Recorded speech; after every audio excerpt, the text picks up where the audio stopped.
부동산 시장 정상화를 공언한 이재명 대통령은 이번엔 반드시 투기를 잡겠다며 연일 강도 높은 메시지를 내고 있습니다. 다주택자부터 투기성 비거주 1주택까지 전선을 넓히고 발언 수위도 올리고 있는데요. 최후 수단인 보유세 카드까지 꺼낼지가 최대 관심사입니다. 강진원 기자입니다. 이재명 대통령은 지난달 23일 다주택자 양도세 중과 면제 제도를 더는 연장하지 않겠다는 방침을 SNS를 통해 밝혔습니다. 전혀 고려하지 않고 있다는 단호한 어조로 시장의 기대를 꺾겠다는 의지를 드러냈습니다. 다주택자 양도세 중과는 작년에 이걸 연장할 때 1년만 한다. 올해 5월 9일이 끝이다. 이건 이미 명백하게 예정된 거 아닙니까? 지난해 10.15 부동산 대책의 약발이 조금씩 떨어지는 조짐을 보이자 이 대통령이 직접 집값과의 전쟁에 뛰어들었다는 분석이 나왔습니다. 서울 전역과 경기도 12개 시구를 토지거래 허가구역으로 묶은 역대급 규제에도 새해 들어 서울 아파트 가격 오름폭이 다시 커졌기 때문입니다. 전면전에 나선 이 대통령은 이후 하루가 멀다고 부동산 시장에 경고장을 날렸습니다. 다주택자에 이어 투기성 비거주 1주택, 즉 실제 들어가 살지는 않고 인기 지역의 이른바 똘똘한 한 채를 세를 끼고 매수하는 행태를 겨눴습니다. 다주택자들이 집을 팔 때 매기는 양도세를 원칙대로 무겁게 부과하겠다고 못 박은 데 이어 비거주 1주택에 대한 장기 보유 특별공제 제도도 손볼 수 있다는 뜻을 내비쳤습니다. 자기가 살지도 않으면서 투기용으로 또는 투자용으로 가지고 오랫동안 가지고 있다고 왜 세금 깎아줍니까? 최근엔 관행적으로 이루어지던 다주택자 대출 연장과 등록 임대 사업자에게 계속 주어지는 양도세 중과 제외 혜택까지 정조준했습니다. 이 대통령 스스로 마지막 수단이라고 언급한 보유세를 제외한 전방위 압박 카드를 잇따라 꺼내든 셈입니다. 그걸 다른 정책 목표에 전용을 하면 부작용이 발생합니다. 가급적 안 하는 게 바람직하다. 마지막 수단으로 하는 게 제일 좋지 않겠냐. 앞으로 아마란 말은 없다는 대통령의 강공에 서울 아파트값 상승폭이 이달 들어 줄어드는 등 시장도 일단 조금씩 반응하는 분위기입니다. 하지만 서울과 경기 일부 지역의 집값 오름세가 완전히 꺾인 건 아니어서 보유세 칼날이 칼집 밖으로 나올지는 결국 향후 시장 동향에 달렸다는 전망이 많습니다. YTN 강준원입니다.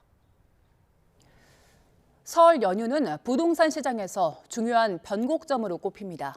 오는 5월 9일 다주택자 양도세 중과 유예 종료를 앞두고 매물이 증가하며 수도권 집값 상승세가 주춤해질 거란 관측이 나오는데요. 정부의 보유세 인상 여부 등이 변수로 남아 있습니다. 계속해서 최두희 기자가 보도합니다. 매물을 끌어내기 위해 다주택자를 향해 연일 강경 메시지를 내놓은 이재명 대통령. 서울 아파트 값은 53주 연속 상승하며 역대 세 번째로 긴 상승세를 이어갔지만 급등세는 한풀 꺾였습니다. 서울 등 수도권 부동산 시장에서는 설 연휴가 중요한 변곡점이 될 전망입니다. 이른바 밥상머리 민심이 움직이며 시장 상황이 달라질 수 있고 봄 이사철과도 맞물려 있기 때문입니다. 다주택자 압박 이후 서울 아파트 매물은 늘었지만 대출 규제 등으로 거래로 이어지기 어려운 상황. 이에 따라 연휴 이후 수도권 집값 상승세는 주춤해질 가능성이 있습니다. 대출 문턱이 높아서 매수세가 적극적으로 나서지는 않을 것으로 예상이 됩니다. 이렇게 되면은 집값 오름세도 한좀 주춤해질 가능성이 있지 않느냐. 급매물이 나오더라도 매수자들이 관망하게 될 경우 집값 상승세를 멈추고 보합세에 접어들 거란 관측도 나옵니다. 다만 변수는 다주택자 양도세 중과가 시작되는 5월 10일 이후에 이른바 매물 잠김 현상이 나타날지 여부입니다. 중과를 피하기 위한 급매물이 나오면서 보합 흐름, 안정 흐름 유지될 가능성이 높고요. 5월 9일 지나면 이제 본격적인 매물 잠김이 생기면서 상승 흐름으로 전환될 것으로 예상하고 있습니다. 수도권 집값 흐름을 좌우할 또 하나의 변수는 정부의 보유세 인상 가능성입니다. 이제 정부가 어떤 또 방향으로 또 매물을 내놓을 정책들을 고민을 하는지도 중요한 포인트가 될 것 같고, 보유세 부분들이 아직 확정이 된 부분들이 아니기 때문에 보유세 강도 부분들, 집값 변수에 크게 좀 작용을 할 거라고. 다주택자 양도세 중과 유예가 종료되면 똘똘한 한 채 선호 현상이 더 뚜렷해지면서 서울 상급지와 수도권 외곽 지역 간 가격 양극화가 커질 거란 관측도 나옵니다. YTN 최두입니다. 최근 민주당 정청래, 국민의힘 장동혁 대표는 약속이라도 한 듯 연일 당원, 당심을 부르짖고 있습니다. 가까이는 다음 전당대회 연임을, 멀리는 총선 공천권과 대권까지 염두에 둔 포석인데요. 이른바 이재명 모델을 따르는 건데 무슨 전략인지 임성재 기자가 정리했습니다. 지난 총선 당시 야당이던 민주당은 공천 홍역을 알았습니다. 구주류 반대파가 줄줄이 쫓겨나는 이른바 비명횡사 반발을 당시 이재명 대표는 뚝심으로 무마했습니다. 참으로 놀랄 일이 벌어지지 않았습니까? 혁신 공천, 그리고 공천 혁명입니다. 윤석열 정부 3년 차에 치러진 총선 결과는 민주당의 175석 압승. 친명 인사들이 전면에 배치되면서 당 체질이 이재명 1급 체제로 바뀌었고 마침내 20년 비주류 꼬리표도 뗐습니다. 갑작스럽게 조기 대선이 치러지면서 거대 야당 대표는 행정부 수반에 올랐습니다. 좌고우면하지 않는 강한 당대표는 여의도 주류의 롤모델이 됐습니다. 친명 결집을 꺾고 이재명 정부 초대 여당 수장에 오른 민주당 정청래 대표는 당원 주권주의를 전면에 내세웠습니다. 강성 지지층의 전폭적 지지를 받는 정 대표는 연임용이란 비판 속에도 권리당원 표심을 확대하는 1인 1표제를 끝내 관철했습니다. 1인 1표제는 진작에 더불어민주당에서 시행되어야 마땅했습니다. 가장 직접적인 효과는 당내에 계파가 해체될 것이다.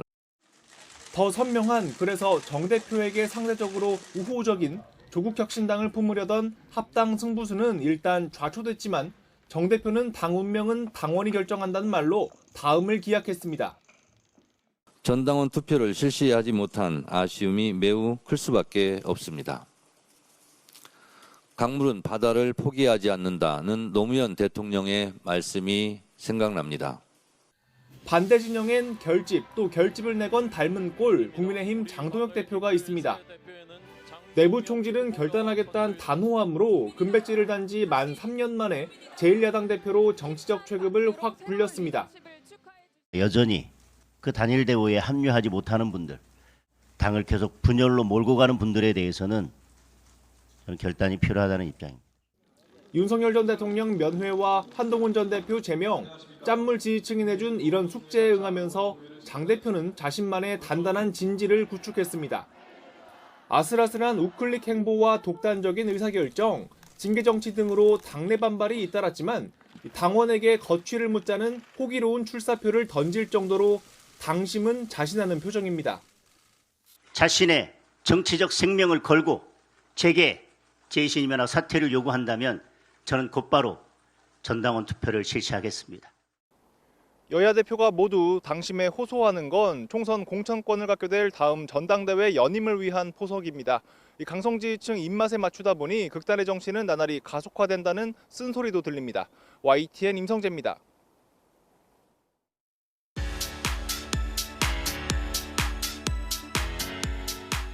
붉은 말에 힘차게 달렸으면 좋겠습니다. 말이 감정을 굉장히 잘 파악하는 능력이 있거든요. 제가 좀 T 같은 성격인데 올해는 좀 남들의 감정에 신경을 쓰도록 하겠습니다. 가족 쪽에 아들도 말띠고 누님도 말띠인데 식구들이 많이 생각이 나고 올해 주식도 많이 올랐으면 좋겠어요. 네, 날처럼. 말띠인데 저 말도 한번 타보고 싶어요, 엄마.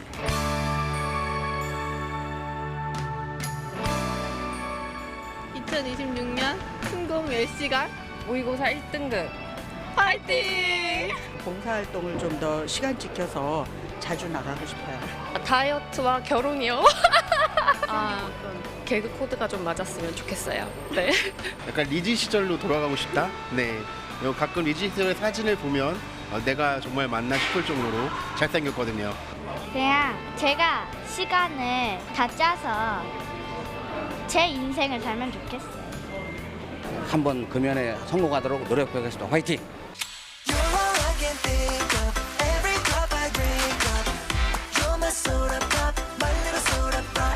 에이티즈 좋아합니다. 엔하이픈 박성훈 오빠 너무 사랑해요. 세븐틴 좋아합니다. 더 이상 사우스냐 노스냐를 물어보지 않고 그냥 코리아 자체로 잘 인정해주는 그런 분위기가 잘 됐으면 좋겠습니다. 외국인들 보면 막 저희 한국인이라고 하면 완전 놀라요. 막 BTS 하면서 완전 국뽕 차오르죠. 다 이루어질지니. 원 30억? 올해 무탈하게 잘 아무 일 없게 잘 건강하게 지내달라고, 그리고 부자 해달라고. 내 집 마련하고 싶습니다. 서울에. 진이에게 이루고 싶은 꿈은 로또 당첨입니다.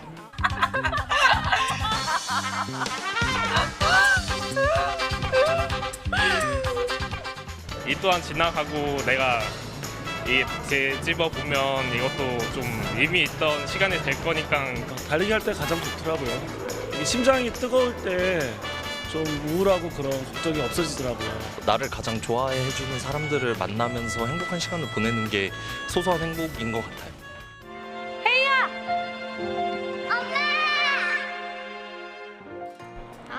엄마, 아빠, 언니들, 형부, 나연아, 이모 TV 나왔다. 다들 사랑해.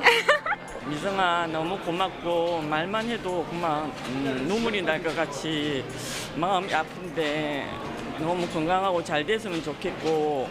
엄마, 나 TV 나왔어. 엄마, 된장찌개 말고 김치찌개 해줘. 내 자신아, 항상 긍정적인 생각만 하고 긍정적으로 행동하자.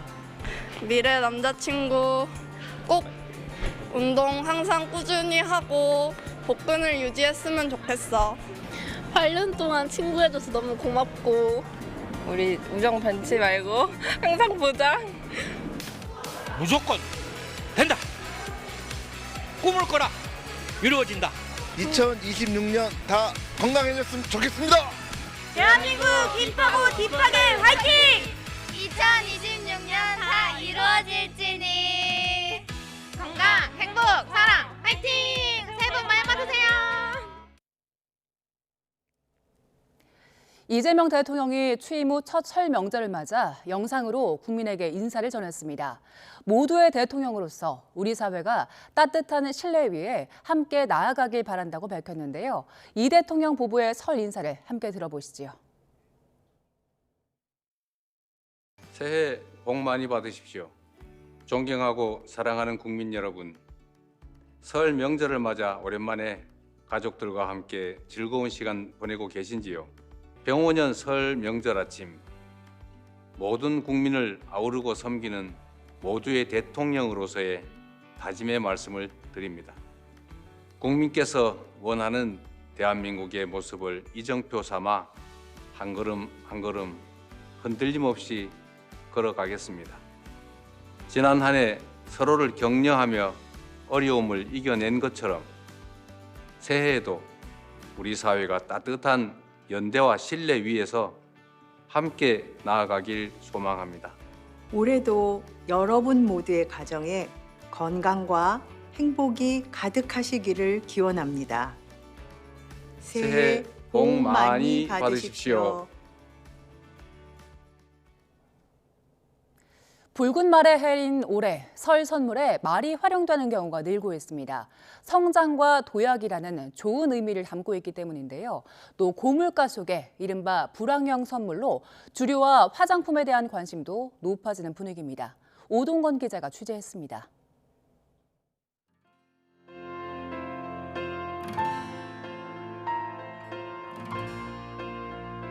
붉은 말로 수놓은 패키지, 주류 업체가 내놓은 설 한정 제품입니다. 병오년 붉은 말의 해를 맞아 주류업계는 말과 붉은색을 전면에 내세운 마케팅에 집중하고 있습니다. 말은 성장과 도약, 재물을 상징하는 동물로 붉은색의 길한 이미지까지 더해지면서 명절 선물로 활용도가 높다는 평가입니다.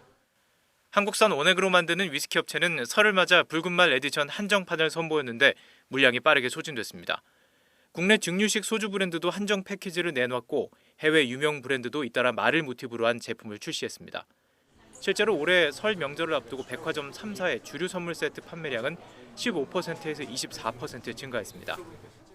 다양한 상품 중에서도 이런 한정판이라든지 희소성에 있는 상품들에 좀 더 집중하고 주목이 되는 것 같습니다.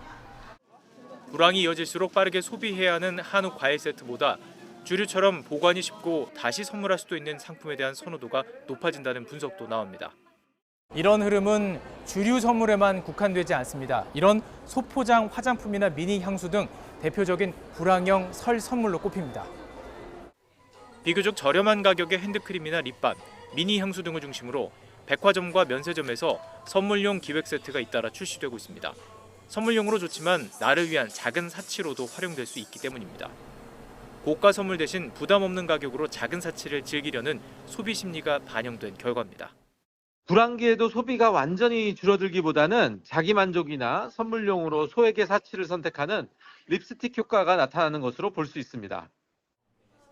고환율과 고물가로 소비자의 지갑은 다치고 있지만 작지만 확실한 만족을 내세운 불황형 상품들이 존재감을 키우고 있습니다. YTN 오동건입니다. 설날인 오늘은 전국이 맑은 날씨 속에 기온은 평년과 비슷하겠습니다. 서울 아침 기온은 영하 2도로 쌀쌀하지만 낮에는 6도까지 올라 어제와 비슷하게 온화하겠습니다. 광주는 6도, 부산은 13도까지 오르고 특히 영남 내륙은 15도 이상 큰 일교차가 나타나겠습니다. 어제 강원도 동해안에 집중적으로 눈을 뿌린 눈구름은 모두 빠져나갔습니다. 눈이 내린 덕분에 강원과 경북 동해안 지역에 내려져 있던 건조특보는 27일 만에 모두 해제됐고 당분간 산불 위험도 줄었습니다.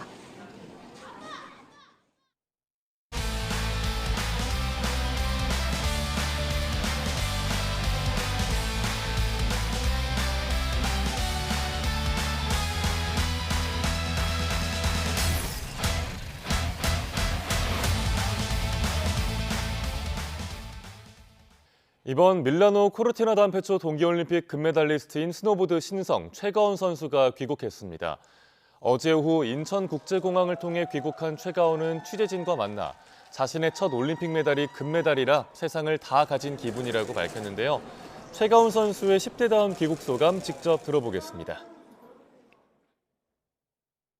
사실 이렇게까지 많이 와주실 줄 몰라서 살짝 당황스럽고 부끄럽기도 하지만 그만큼 또 행복하고 또 너무 감사드려요. 저 할머니가 만드신 육전이 가장 먹고 싶어요. 붓종쿠가 너무 먹고 싶었는데 그거를 다른 분들이 밀라노에서 주셔가지고 먹고 와가지고 그래도 괜찮고 그리고 또 마라탕 제일 먹고 싶어요 지금.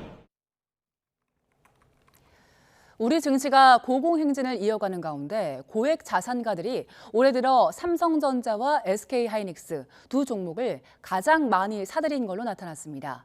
역대급 반도체 호황에 접어들면서 두 기업의 영업이익 역시 신기록을 달성할 거란 전망입니다. 손효정 기자입니다. 연초부터 우리 증시를 뜨겁게 달구는 건 단연 반도체 대장주 삼성전자와 SK하이닉스입니다. 고액 자산가들의 선택도 두 종목에 집중됐습니다. 한 증권사가 10억 원 이상 자산을 보유한 고객 계좌를 분석한 결과 새해 들어 가장 많이 사들인 국내 주식 종목은 삼성전자였습니다. 전체 매수 금액의 29%를 차지했습니다. SK하이닉스가 18%로 뒤를 이었습니다. 두 종목에만 절반에 가까운 매수세가 몰린 겁니다. 주가도 거침없습니다. 삼성전자는 18만 원, SK하이닉스는 장중 90만 원에 올라서며 나란히 사상 최고가를 새로 썼습니다. 앞으로의 실적 전망도 장밋빛입니다. 삼성전자는 지난해 4분기 국내 기업 최초로 분기 영업이익 20조 원 벽을 넘어섰습니다. 이번 1분기 영업이익은 사상 최초로 30조 원을 돌파할 거란 예상이 나오고 있습니다. SK하이닉스 역시 1분기 영업이익이 28조 원으로 추산됐습니다. 전망치가 상향 조정되는 추세라 30조 원 달성 가능성도 거론됩니다. 이대로라면 두 반도체 기업이 동시에 영업이익 30조 원 고지에 올라서는 소유의 기록이 세워질 수 있습니다. 이 같은 반도체 슈퍼사이클은 인공지능 산업의 확산으로 메모리 반도체에 대한 수요가 폭발적으로 늘어난 데 따른 결과입니다. 피지컬 AI 전환하고 연관이 되면서 기존의 어떤 메모리 반도체 수요가 늘어나고 그에 따라서 이제 공급이 부족한 사태가 발생하면서 결국은 수익성이 많이 늘어나게 됐다는 게 하나가 있겠고요. 증권가에선 두 기업의 실적 개선이 1분기를 넘어 올해 내내 이어질 거란 전망이 나오고 있습니다. YTN 손효정입니다. 정부의 의대 증원 발표 뒤 의료계는 내분 양상을 보이고 있습니다. 의사협회 대응이 미흡했다며 집행부에 사퇴를 요구하고 있는 건데요. 분열 상황이 악화할 경우 의료계가 정부에 한 목소리로 요구하고 있는 현장 합동실사 구성도 어려워질 수 있다는 전망입니다. 이문석 기자입니다. 정부는 내년부터 5년 동안 의대 정원 총 3,342명을 늘리기로 했습니다. 발표 직후부터 의료계는 크게 반발하고 있습니다. 특히 증원을 결정한 정부만이 아니라 이를 막지 못한 대한의사협회에 비난의 화살이 쏟아졌습니다. 먼저 의협 산하단체인 대한병원의사협의회는 정부가 노골적으로 의대 증원 의지를 밝혔음에도 안이한 대처로 파국적 결과를 야기했다며 의협 집행부 퇴진을 촉구하는 성명을 발표했습니다. 이어 경기도의사회도 의협 집행부가 정부에 잘못된 명분을 준 탓이라며 결과에 책임을 지고 물러나라고 주장했습니다. 가장 묵직한 한 방을 날린 건 지난 의정 갈등 사태를 주도한 전공의 단체. 김은식 대한전공의협의회 부회장은 의협 단체 대화방에 의협 집행부가 위기만 모면하려고 한다며 사퇴하라는 내용의 글을 올린 거로 전해졌습니다. 의협 대의원회의 운영위원 직책도 반납해 의협과 다른 길을 가겠다는 뜻을 나타냈습니다. 의대 교수협의회 역시 의협을 직접 비난하지만 않았지 따로 기자간담회를 여는 등 독자 대응으로 전환했습니다. 이런 와중에도 의료계는 교육 수련 현장이 증원을 수용할 수 있는지 먼저 검증하자며 한 목소리로 정부에 합동실사를 요구하고 있습니다. 정부는 아직 답하지 않았지만 의료계 내부 갈등이 심화할 경우 합동실사단 구성 자체가 어려워질 수 있다는 전망이 나옵니다. YTN 이문석입니다.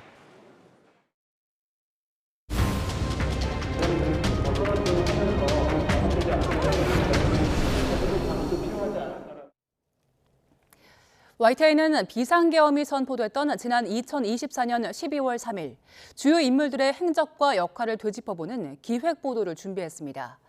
윤석열 전 대통령의 고등학교, 대학 후배인 이상민 전 행안부 장관은 어딜 가나 윤 전 대통령의 깐부로 통했는데요. 하지만 비상계엄 때마저도 윤 전 대통령 뜻에 따라 단전 단수 지시를 하달하면서 내란 집단으로 함께 지목돼 실형을 선고받았습니다. 신기혜 기자의 보도입니다. 윤석열 전 대통령과 충암고 서울대 선후배 사이인 이상민 전 행정안전부 장관. 이태원 참사를 겪으면서도 자리를 지키며 윤석열 정부 최장수 장관이 된 이 전 장관은 2024년 12월 3일 저녁 대통령실로 오라는 연락을 받습니다. 박성재 전 법무부 장관, 한덕수 전 국무총리 등과 함께 선발대 격으로 소집됐는데 이때 윤 전 대통령으로부터 계엄을 선포할 거라는 계획을 듣고 언론사 단전 단수 등의 지시가 담긴 문건을 전달받습니다. 계엄 주무부처 장관이기도 했던 이 전 장관은 윤 전 대통령에게 안 된다고 답하지 않았습니다. 대신 계엄 선포 직전 휴대전화로 헌법과 정부조직법을 검색했는데 한덕수 전 총리 재판부는 이 전 장관이 단전 단수를 지시할 법률적 근거를 찾기 위해 이 같은 행동을 했다고 봤습니다. 이 전 장관은 계엄을 만류했던 최상목 당시 경제부총리로부터 너는 예스맨이라는 비아냥까지 들었지만 아랑곳하지 않았고 계엄 선포 직후 한덕수 전 총리와 독대를 진행했습니다. 이후 조지호 당시 경찰청장과 허석군 당시 소방청장에게 연달아 전화해 봉쇄 상황을 점검하고 단전 단수 지시를 내렸고 이 혐의로 수사와 재판을 받았습니다. 지난 12일 1심 재판부는 이 전 장관의 이런 내란 혐의를 모두 유죄로 판단했습니다. 재판부는 단전 단수 지시가 담긴 문건의 존재, 이 전 장관이 지시를 수령한 사실, 또 그 지시를 그대로 이행한 사실을 모두 인정했습니다. 그러면서 이 전 장관이 내란 집단의 범행을 더 용이하게 하는 일에 가담했다고 질타했습니다. 내각의 수반과 장관으로 정치 여정을 함께 해온 윤 전 대통령과 이 전 장관. 하지만 계엄을 선포하고 가담한 두 사람 모두 법원에 의해 내란 집단으로 지목되며 정치인으로서의 삶을 불명예로 마무리하게 됐습니다. YTN 신기혜입니다. 윤석열 전 대통령은 비상계엄 선포 이후 벌어진 사태에 대해 부하들에게 책임을 전가하는 듯한 발언을 이어왔습니다. 국정 1인자였던 윤 전 대통령마저 책임을 외면하는 가운데 내란 재판부는 어떤 판단을 내놓을지 주목됩니다. 황윤태 기자의 보도입니다. 윤석열 전 대통령은 내란 혐의 첫 재판부터 부하들에게 책임을 돌렸습니다. 자신이 주요 기관에 대한 군 투입을 지시하지 않았는데도 군 사령관들이 자의적으로 과도하게 무력을 행사했다는 취지였습니다. 곽종근 전 특전사령관에게는 군 투입 지시에 왜 의문을 갖지 않았느냐고 오히려 되묻고 이게 정말 확 없는 겁니까? 아니면 이게 뭡니까? 이런 거를 좀 물어볼 만한 그 궁금증이 안 생겼을까요? 국회 봉쇄는 자체적으로 판단한 게 아니냐며 김봉식 전 서울경찰청장을 압박하기도 했습니다. 청장의 증인과 또 직원들, 법을 좀 하는 사람들이 다 스스로 판단해서 이 결정을 내린 거죠. 홍장원 전 국정원 1차장이 부하 탓을 하는 거 아니냐는 말에는 대답을 회피했습니다. 피고인 부하에게 책임을 전가하시는 건 아니죠? 아니, 그 얘기를 하는 게 지금 아니에요. 예. 결국에는 비상계엄도 말리는 사람이 없었다면서 국무위원 탓으로 돌렸습니다. 총리나 뭐 장관들 그런 얘기를 안 꺼내는 거 보고 좀 답답해하지 않았어요? 국정 1인자를 포함해 누구도 책임지지 않으려는 비상계엄 사태에 내란 혐의 재판부가 종지부를 찍을 수 있을지 주목됩니다. YTN 황윤태입니다. 설 연휴지만 정치권의 시선은 이틀 앞으로 다가온 윤석열 전 대통령 1심 선고로 향하고 있습니다. 국민의힘 안에서도 대국민 사과 필요성이 거듭 제기됐는데 더불어민주당은 진정성을 의심하며 신경전을 벌였습니다. 김다연 기자의 보도입니다. 국민의힘 윤상현 의원이 설 연휴 예고에 없던 기자회견을 자처하고 윤석열 전 대통령을 향해 대국민 사과를 요구했습니다. 상처 입은 국민 앞에 고개를 숙이는 용기가 벼랑 끝에 선 보수 재건의 출발점이 될 수 있다는 명분을 내세운 겁니다. 법적 판단은 사법 절차에 맡기더라도 혼란과 분열에 대해 대국민 사과로 국민의 마음을 보담아 주어야 합니다. 윤 의원이 윤 전 대통령 체포 저지와 탄핵 반대에 앞장섰던 만큼 대부분은 예상치 못했던 반응인데 지도부는 일단 긍정적으로 평가하는 분위기입니다. 이른바 친윤석열계가 나서 사과와 반성 분위기를 조성하면 장동혁 대표가 윤 전 대통령 1심 선고 이후 입장을 내는데 부담이 덜할 거란 해석입니다. 윤 의원은 또 윤 절연 강요도 한동훈 전 대표 중심의 줄줄이 징계도 잘못됐다며 뺄셈 정치에 대한 쓴소리도 아끼지 않았는데 말에만 그쳐선 안 된다는 냉소적 반응도 나왔습니다. 한 전 대표 측근으로 분류되는 한지아 의원이 SNS에 뺄셈을 복원하려면 징계에 대한 구체적 조치가 있어야 한다며 행동하는 책임을 강조하고 나선 겁니다. 더불어민주당도 곧바로 진정성을 공약하며 윤 의원 본인이나 사과하라고 맞받았습니다. 국회 본회의장에서 계엄을 통치행위라고 강변하고 윤 전 대통령을 지키겠다고 관저 앞에 간 게 누구냐며 반성은 제3자를 통해 하는 게 아니라고 비꼬았습니다. 국민이 묻는 것은 정치적 해명이 아니라 분명한 진실입니다. 책임 있는 정치인의 태도가 무엇인지 말이 아니라 행동으로 보여주시길 바랍니다. 윤 전 대통령 1심 선고가 임박하면서 여당의 내란 정당 공격과 야당의 심판 정서 종결 여론전이 한층 더 치열해질 거로 전망됩니다. YTN 김다연입니다. 쿠팡 정보 유출과 관련해 현관 비밀번호가 5만 번 넘게 조회되는 등 막대한 정보 유출이 확인되면서 경찰 수사도 속도를 낼 걸로 보입니다. 정보 유출 관련 증거인멸과 국회 위증 의혹, 고 장덕준 노동자 산업재해 은폐 시도 등 전방위적으로 이루어지고 있는 경찰 수사가 어디까지 뻗칠지 관심입니다. 양동훈 기자입니다. 정부가 벌인 민관 합동조사 결과 쿠팡에서는 지난해 4월부터 11월까지 3,300만 건 넘는 개인정보가 유출된 것으로 확인됐습니다. 현관 비밀번호가 5만 번, 주문한 상품 목록은 10만 번 넘게 조회되는 등 민감 정보도 무수히 많이 유출됐습니다. 정보 유출이 3천여 건이라고 밝혔던 쿠팡 자체 조사 결과와는 차이가 나도 너무납니다. 3,000개 계정이 저장되었고 약 2,700개 아파트 공동 현관 번호가 저장됐었습니다. 결국 쿠팡 스스로 서둘러 사건을 축소하려 했다는 의혹을 피할 수 없게 된 건데 경찰 수사도 속도를 낼 것으로 예상됩니다. 여기에 쿠팡이 피의자인 전 중국인 직원의 노트북을 직접 회수해 포렌식까지 진행한 것으로 파악되면서 증거인멸 의혹도 불거졌습니다. 로저스 대표는 국회에서 한국 정부기관 지시로 조사했다고 답변했다가 위증 혐의로 고발당하기도 했습니다. 정부 기관이 저에게 지시를 주었고 전 지시를 따랐습니다. 이번 민관 합동조사에서는 쿠팡이 자료 보전 명령을 충실히 이행하지 않아 과거 접속 기록 일부가 삭제된 사실도 드러나 추가 수사 의뢰도 이뤄졌습니다. 24년 7월부터 11월까지 약 5개월의 분량의 웹 접속 기록이 삭제되었습니다. 현재 경찰은 쿠팡의 정보 유출 관련 증거인멸과 국회 위증 의혹, 고 장덕준 씨의 산업재해 은폐 시도 등에 대해 전방위적인 수사를 이어가고 있습니다. 이번 민관 합동조사에서 구체적인 유출 규모가 드러난 데다 수사 의뢰도 추가로 진행되면서 향후 경찰 수사도 더욱 확대될 전망입니다. YTN 양동훈입니다. 이재명 대통령 피습 사건을 수사하는 경찰이 국정원 법률특보였던 김상민 전 검사를 압수수색했습니다. 가덕도 테러 사건 수사 TF는 지난 10일 김상민 전 검사의 자택에 수사관을 보내 압수수색 영장을 집행했습니다. 국정원 법률특보였던 김 전 검사는 지난 2025년 4월 이 대통령 피습 사건의 테러 지정을 막기 위해 범행에 사용된 등산용 칼을 커터칼로 표현하는 등 허위 보고서를 작성한 혐의를 받습니다.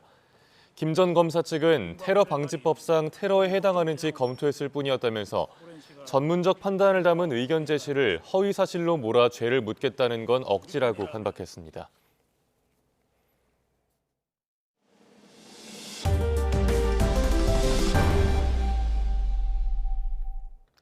북한은 이달 하순으로 예고한 9차 당 대회에서 남북을 적대적 두 국가 관계로 못 받기 위한 당 규약 개정에 나설 걸로 보입니다. 대미 노선 역시 큰 변화를 주진 않을 거란 관측이 많은데 대화 가능성은 열어놓는 전략적 모호성을 유지할 거란 전망이 나오고 있습니다. 보도에 이종원 기자입니다. 김정은 국무위원장이 적대적 두 국가론을 처음 공식 언급한 건 지난 2023년 말 노동당 전원회의 직후입니다. 동남 관계는 더 이상 동족 관계, 동질 관계가 아닌 적대적인 두 국가 관계, 전쟁 중에 있는 두 교전국 관계로 완전히 고착되었습니다. 후속 조치도 속도를 내며 이어졌습니다. 남조선이란 호칭을 대한민국으로 바꿔 부르더니 남북 연결 육로를 끊고 철책과 방벽을 세우며 군사분계선을 사실상 국경화하는 작업에 매진했습니다. 대남기구 대부분을 폐지하는 등 윤석열 정부를 상대로 수위를 끌어올린 대남 적대 정책은 이재명 정부 들어서도 큰 틀이 유지되고 있습니다. 적대적 두 국가론의 제도화만 남은 셈인데 이달 하순 9차 당대회에선 당규약 개정을 통해 이를 못 받고 선대 유은인 통일과 민족 개념도 삭제할 것으로 보입니다. 외교의 관계, 이게 북한이 원하는 그림이라고 볼 수가 있거든요. 헌법상 또 국민 정서상 완전한 타협 관계, 민족 개념 폐기는 우리가 받아들일 수가 없고요.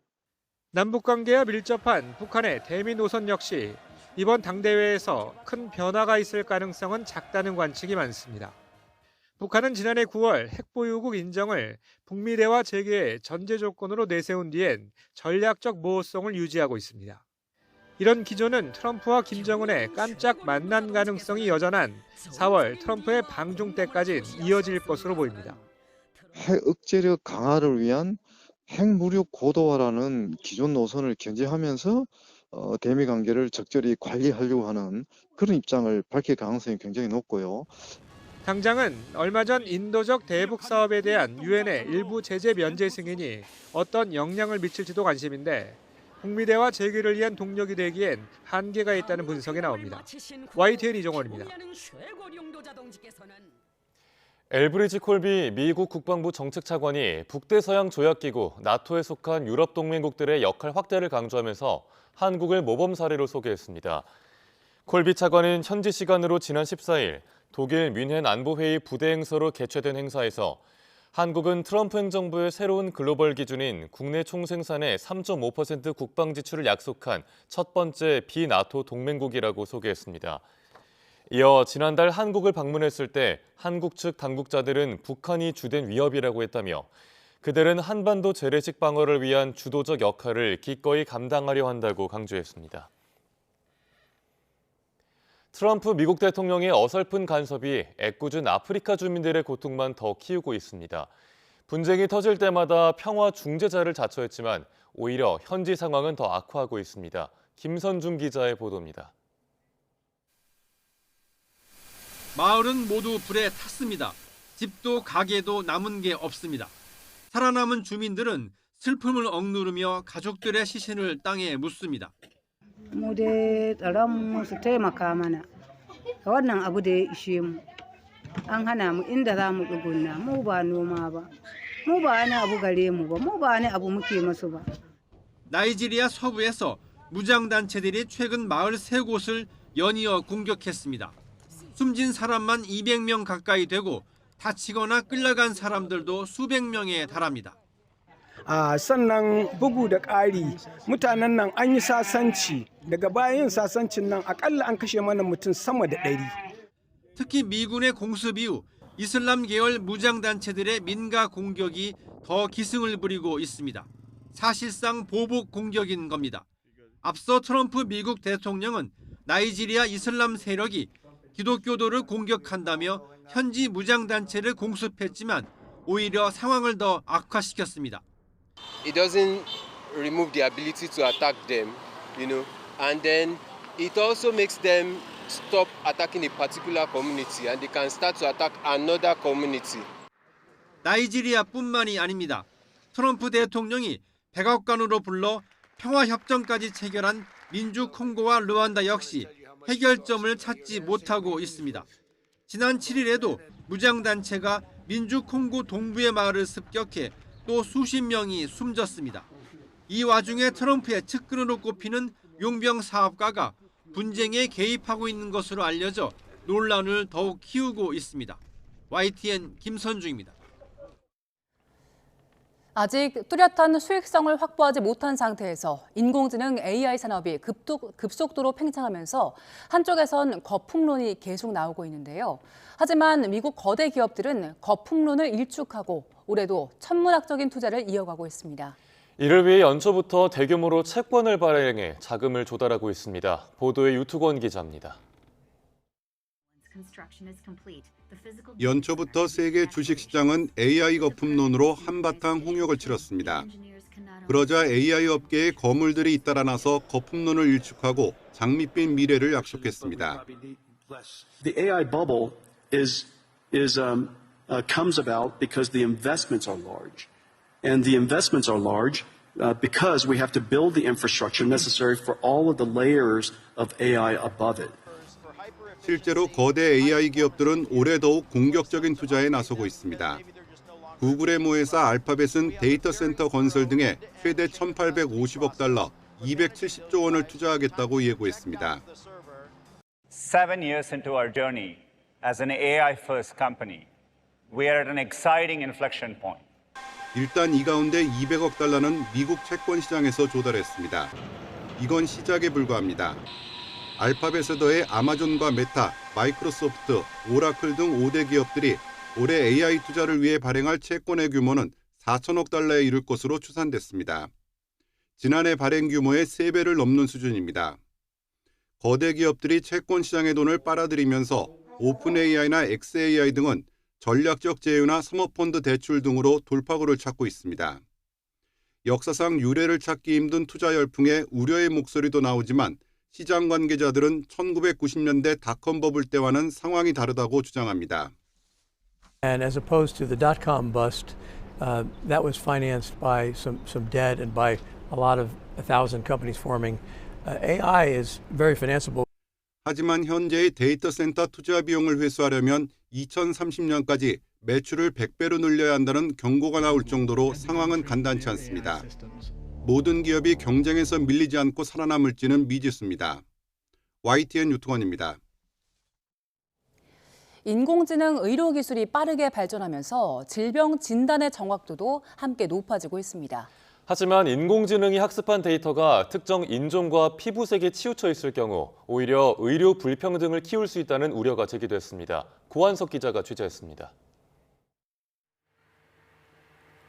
피부에 생긴 치명적인 암 흑색종. 이 병을 의료용 인공지능이 진단한다면 누구에게 더 정확할까? 결과는 피부색에 따라 극명하게 갈립니다. 최근 캐나다 구엘프 대학 연구진은 의료용 인공지능이 환자의 피부색에 따라 전혀 다른 성적표를 받고 있다고 지적했습니다. 피부색이 어두운 환자들이 상대적으로 소외되고 있다는 겁니다. 다른 연구 결과를 보면 밝은 피부색 환자의 흑색종 진단 정확도는 90%를 넘겼지만 피부색이 어두운 환자는 60에서 70% 수준으로 크게 떨어졌습니다. 어두운 피부 위의 병변을 단순한 점이나 색소 침착으로 오인해 암을 놓치는 경우가 많다는 얘기입니다. 원인은 인공지능이 배운 교과서, 즉 학습 데이터에 있습니다. 세계 최대 규모의 피부질환 데이터셋을 살펴봐도 70% 이상이 밝은 피부색 자료입니다. 반면 어두운 피부색 데이터는 5%에도 미치지 못합니다.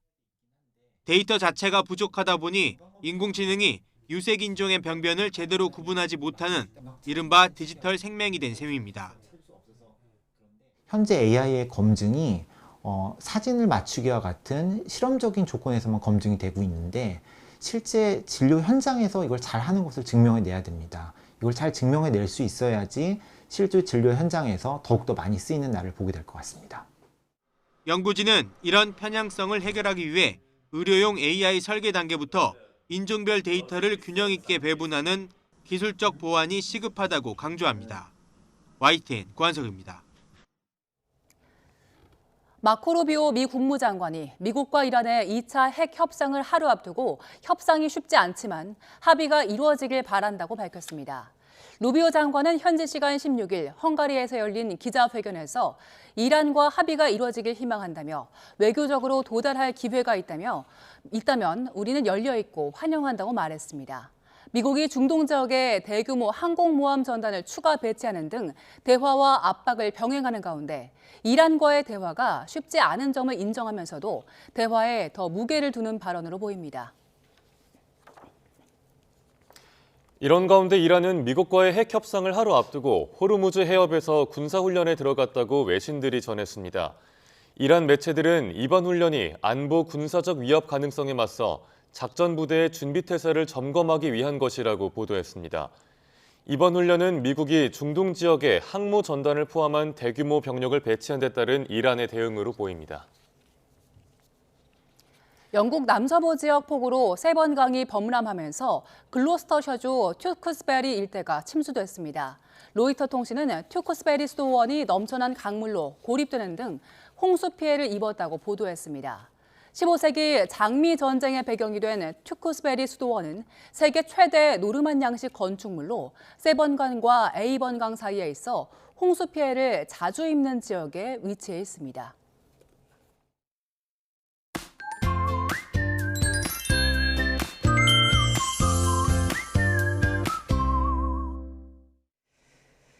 설날인 오늘 날씨로 인한 불편 없겠습니다. 큰 일교차만 유의하시면 되겠는데요. 현재 서울 기온은 영하 2.2도로 다소 춥습니다. 성묘 가는 분들은 옷차림 따뜻하게 하셔야겠는데요. 낮에는 6도로 이맘때 겨울 날씨가 예상됩니다. 오늘 전국이 많겠지만 많은 눈이 내린 강원도는 곳곳에 빙판이 예상되고요. 또 영남 지역은 다시 대기가 건조해집니다. 불조심해 주시길 바랍니다. 현재 기온 살펴보겠습니다. 현재 춘천이 영하 5.8도, 그리고 대구가 영하 0.4도고요. 낮에는 기온이 크게 오릅니다. 춘천과 청주가 8도, 대구 12도, 부산은 13도까지 오를 것으로 보입니다. 연휴 마지막 날인 내일도 맑고 큰 추위는 없을 전망입니다. 날씨였습니다. 뉴스타트 1부 마칩니다. 잠시 후 2부가 이어집니다. 시청해주신 여러분 고맙습니다.